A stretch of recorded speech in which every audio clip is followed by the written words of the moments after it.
6. English ನುಡಿಯ ಹಿನ್ನೊಟ್ಟುಗಳು. English ಪದಗಳಲ್ಲಿ ಹಿನ್ನೊಟ್ಟು ಸಫಿಕ್ಸ್ಗಳನ್ನು ಮುಖ್ಯವಾಗಿ ಒಂದು ಪದಗುಂಪಿನಲ್ಲಿರುವ ಪದಗಳನ್ನು ಇನ್ನೊಂದು ಪದಗುಂಪಿಗೆ ಮಾರೆಡೆಗೊಳಿಸುವುದಕ್ಕಾಗಿ ಬಳಸಲಾಗುತ್ತದೆ. ಎತ್ತುಗೆಗಾಗಿ ಏಬಲ್ ಎಂಬ ಹಿನ್ನೊಟ್ಟನ್ನು ಎಸಕ ಪದಗಳಿಗೆ ಸೇರಿಸಿ ಅವನ್ನು ಪರಿಚಯ ಪದಗಳನ್ನಾಗಿ ಮಾರ್ಪಡಿಸಲಾಗುತ್ತದೆ. ಎಸಕ ಪದಗಳು ಪರಿಚಯ ಪದಗಳು: ರೀಡ್ ರೀಡೆಬಲ್, ಲೈಕ್ ಲೈಕೆಬಲ್, ವರ್ಕ್ ವರ್ಕೆಬಲ್.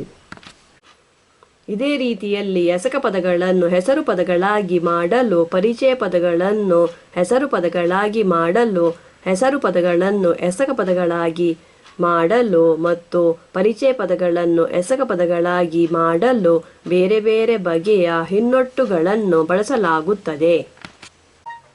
ಇಂತಹ ಮಾರ್ಪಾಡುಗಳನ್ನು ನಡೆಸುವಲ್ಲಿ ಒಂದೊಂದು ಮಾರ್ಪಾಡಿಗೂ ಒಂದಕ್ಕಿಂತ ಹೆಚ್ಚು ಹಿನ್ನೊಟ್ಟುಗಳು ಬಳಕೆಯಾಗುತ್ತಿದ್ದು, ಅವುಗಳಲ್ಲಿ ಕೆಲವು ಹೆಚ್ಚು ಕಡಿಮೆ ಒಂದೇ ಬಗೆಯ ಹುರುಳನ್ನು ಕೊಡುತ್ತವೆ.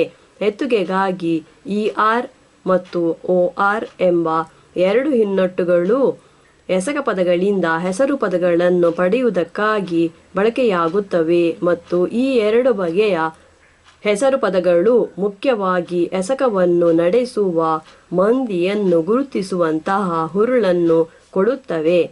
Sing singer, sail sailor. ಪರಿಚಯ ಪದಗಳಲ್ಲೇನೆ ಹೆಸರು ಪರಿಚಯಗಳನ್ನು ಎಸಕ ಪರಿಚಯಗಳಾಗಿ ಮಾರ್ಪಡಿಸುವುದಕ್ಕೂ LY ಎಂಬ ಹಿನ್ನೊಟ್ಟಿನ ಬಳಕೆಯಾಗುತ್ತವೆ. Harsh harshly, sweet sweetly.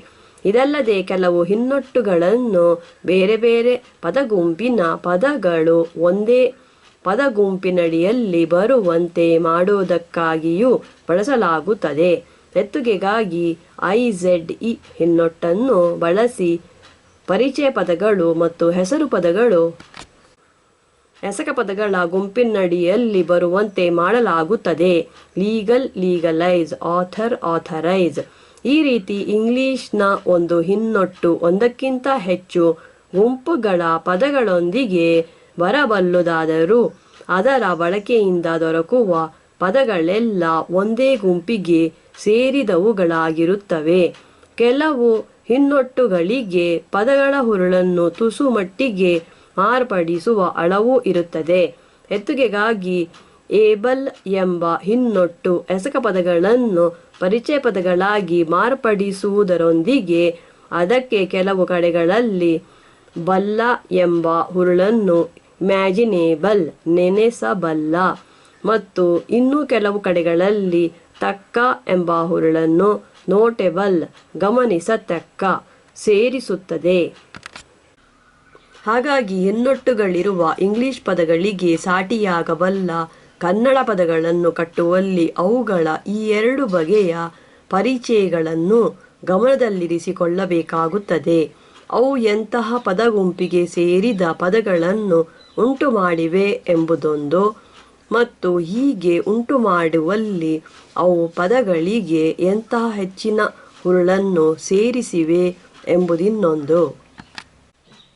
ಈ ಎರಡು ಪರಿಚಯಗಳಲ್ಲಿ ಮೊದಲನೆಯದನ್ನು ಬಳಸಿ ಕೆಳಗೆ ಹೆಸರು ಪದಗಳ ಹಿನ್ನೊಟ್ಟುಗಳು, ಎಸಕ ಪದಗಳ ಹಿನ್ನೊಟ್ಟುಗಳು ಮತ್ತು ಪರಿಚಯ ಪದಗಳ ಹಿನ್ನೊಟ್ಟುಗಳು ಎಂಬ ಮೂರು ಒಳಪಸುಗೆಗಳನ್ನು ಉಂಟು ಮಾಡಲಾಗಿದೆ ಮತ್ತು ಈ ಹಿನ್ನೊಟ್ಟುಗಳನ್ನು ಯಾವ ಗುಂಪಿನ ಪದಗಳಿಗೆ ಸೇರಿಸಲಾಗುತ್ತದೆ ಎಂಬ ಬೇರೆಯೇ ಒಂದು ವಿಷಯವನ್ನು ಬಳಸಿ ಈ ಒಳಪಸುಗೆಗಳಲ್ಲಿ ಕೆಲವು ಕೊಯ್ತ ಸೆಕ್ಷನ್ಗಳನ್ನು ಉಂಟು ಮಾಡಲಾಗಿದೆ.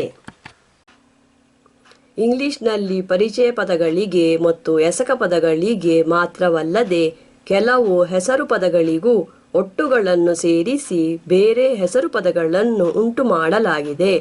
ಹಾಗಾಗಿ ಹೆಸರು ಪದಗಳನ್ನು ಉಂಟು ಮಾಡಬಲ್ಲ ಹಿನ್ನೊಟ್ಟುಗಳನ್ನು ಪರಿಚಯ ಪದಗಳೊಂದಿಗೆ ಬರುವವು, ಎಸಕ ಪದಗಳೊಂದಿಗೆ ಬರುವವು ಮತ್ತು ಹೆಸರು ಪದಗಳೊಂದಿಗೆ ಬರುವವು ಎಂಬುದಾಗಿ ಮೂರು ಒಳಪಸುಗೆಗಳಲ್ಲಿ ವಿವರಿಸಲಾಗಿದೆ.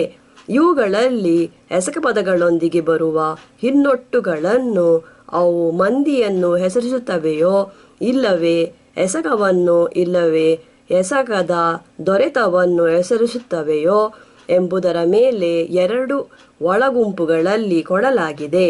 ಇದಲ್ಲದೆ ಹಲವು ಎಸಕ ಪದಗಳನ್ನು ಅವಕ್ಕೆ ಯಾವ ಒಟ್ಟನ್ನು ಸೇರಿಸದೆ ಹಾಗೆಯೇ ಹೆಸರು ಪದಗಳಾಗಿ ಬಳಸಲು ಬರುತ್ತಿದ್ದು, ಈ ಬಳಕೆಯಲ್ಲಿ ಅವಕ್ಕೆ ಸಾಟಿಯಾಗಿ ಕನ್ನಡದಲ್ಲಿ ಹೊಸ ಪದಗಳನ್ನು ಕಟ್ಟುವುದು ಹೇಗೆ ಎಂಬುದನ್ನು ಅಲ್ಲಿಯೇ ವಿವರಿಸಲಾಗಿದೆ. ಇಂಗ್ಲಿಷ್ ಎಸಕ ಪದಗಳನ್ನು ಉಂಟು ಮಾಡುವಲ್ಲಿ ಕೆಲವು ಒಟ್ಟುಗಳು ಬಳಕೆಯಾಗುತ್ತಿದ್ದು, ಅವುಗಳ ಬಳಕೆಯನ್ನು ಮತ್ತು ಅವುಗಳಿಗೆ ಸಾಟಿಯಾಗುವಂತೆ ಕನ್ನಡ ಪದಗಳನ್ನು ಹೊಸದಾಗಿ ಕಟ್ಟುವ ಬಗೆಯನ್ನು 2ನೇ ಒಳಪಸುಗೆಯಲ್ಲಿ ವಿವರಿಸಲಾಗಿದೆ.